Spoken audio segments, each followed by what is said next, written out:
Westward expansion, a concept best encapsulated by John Gass's painting American Progress. To this day, we find ourselves dealing with the moral dilemmas within said progress. Was this land truly ours to take? And was this a notable progress in the American ideology?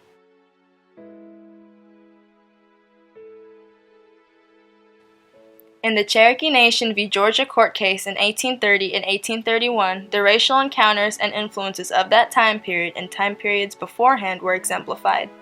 From the first European encounters, natives were subjugated by Christopher Columbus, Hernando de Soto, and other conquistadors, explorers, and missionaries.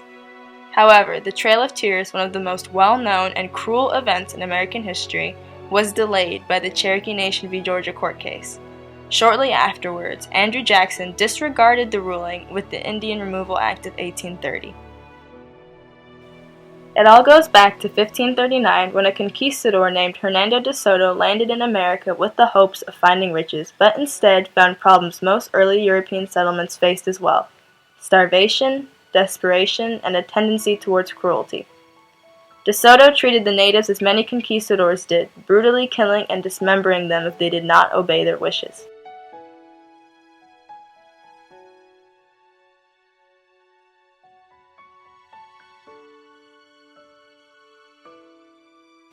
The English colonists had a similar unsteady relationship with the natives.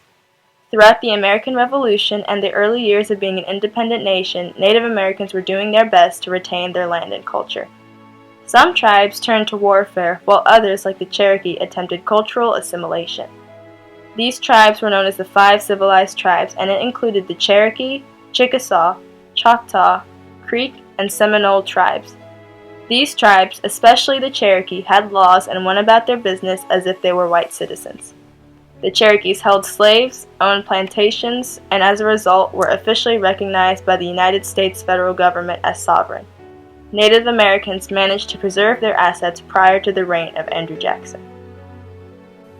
In the 1820s, Andrew Jackson's role as a political leader began to take shape. Jackson was a man from humble beginnings, no money and no family, who made his way through law school and into the political office in Tennessee, truly the embodiment of the American dream. Because of this, he became known as the President of the Common Man. However, being the supposed representative of common people was not all Jackson was known for. He was notorious for being an Indian hunter as well as being a duelist. He was unconventional, to say the least, as one might expect from a frontiersman such as himself. Jackson's strong sense of nationalism and desire for more land became evident during the legal encounters with the Cherokee Indians. In the early 1830s, Georgia told the Cherokee Nation to evacuate their lands in order to allow for westward expansion. I witnessed the execution of the most brutal order in the history of American warfare. I saw the helpless Cherokees arrested and dragged from their homes and driven at the bayonet point into the stockades. And in the chill of a drizzling rain on an October morning, I saw them loaded like cattle or sheep into 645 wagons and headed for the west. However, the Cherokees would not accept that. They brought Georgia all the way to the Supreme Court, and by presenting their case based on their history on those lands, the Chief Justice, John Marshall, ruled in favor of the Indians and guaranteed their land. In 1831, Andrew Jackson abused his presidential power by overruling the Supreme Court's decision and passed an order for the Cherokee Nation to abandon their lands. In a letter to the Cherokee Nation, Andrew Jackson stated, "My friends, circumstances render it impossible that you can flourish in the midst of a civilized community. You have but one remedy within your reach, and that is to remove to the west.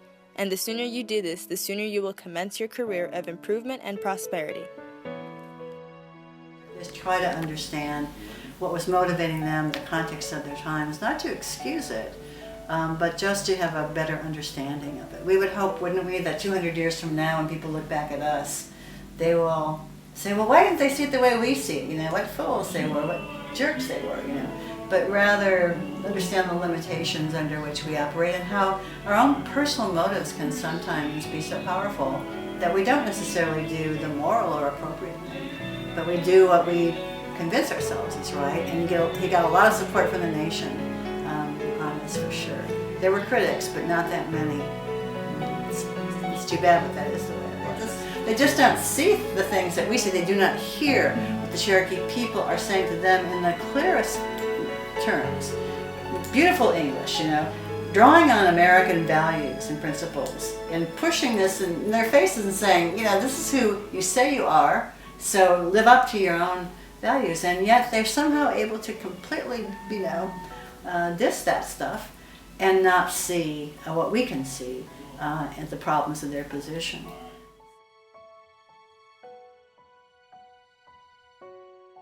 Initially, the Cherokees did not take this threat very seriously and continued living their lives.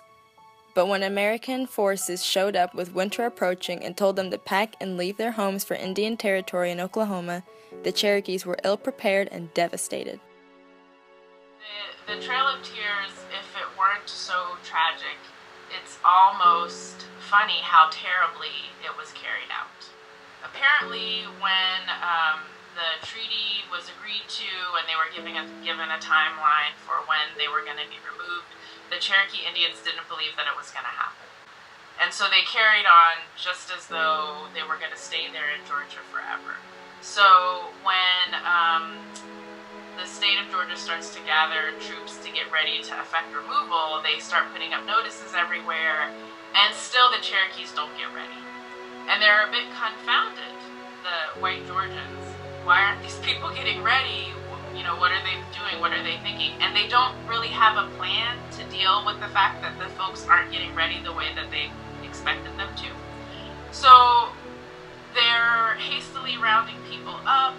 Some of the descriptions of rounding the people up indicate that people are literally sitting down to the table to eat a meal, cooking food. They've planted crops so that when white settlers move in to take over these homesteads, they find food on the table and pots on the stove that have been turned off, right? So people are in the middle of their lives.